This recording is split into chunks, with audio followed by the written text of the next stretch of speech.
নমস্কার বন্ধুরা। রাহু নিয়ে একটা বিভ্রান্তি সকলের মধ্যে আছে।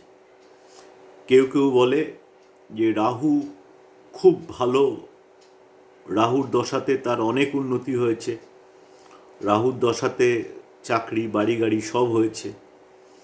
আবার কেউ কেউ বলে যে রাহুর দশাতে সে একদম ধূলিসাৎ হয়ে গেছে। এটা কেন? বুঝতে হবে যে আপনার চার্টে লগ্ন সাপেক্ষে রাহু কোন ঘরে বসে আছে। রাহু যদি তৃতীয়, ষষ্ঠে, দশমে এবং একাদশে থাকে, তাহলে কিন্তু রাহু তার মহাদশাতে মানুষকে একদম জিরো থেকে হিরো বানিয়ে দিতে পারে।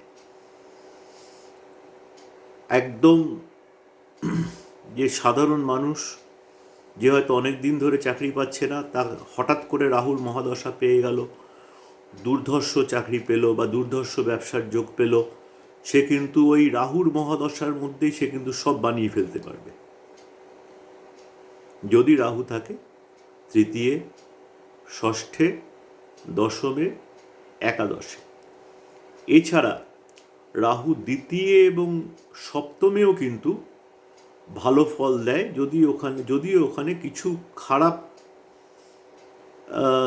রেজাল্ট দেয়। যেমন ধরুন, দ্বিতীয়তে রাহু কিন্তু খুব মিনভাবে কথা বলায়, খুব হীনভাবে কথা বলায়।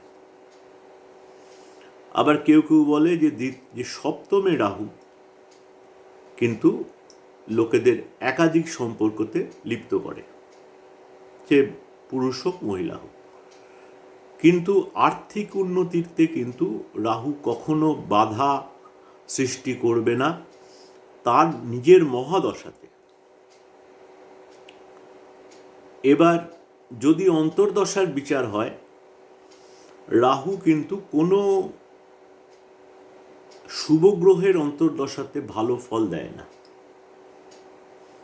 সেটা শুক্র রাহু হতে পারে, সেটা বৃহস্পতি রাহু হতে পারে, সেটা চন্দ্র রাহু হতে পারে। রাহু কিন্তু কোনো শুভ গ্রহের অন্তর্দশাতে ভালো ফল দেবে না। সেটা রাহুর যে পজিশনই থাক, ভালো থাক খারাপ থাক যেখানে।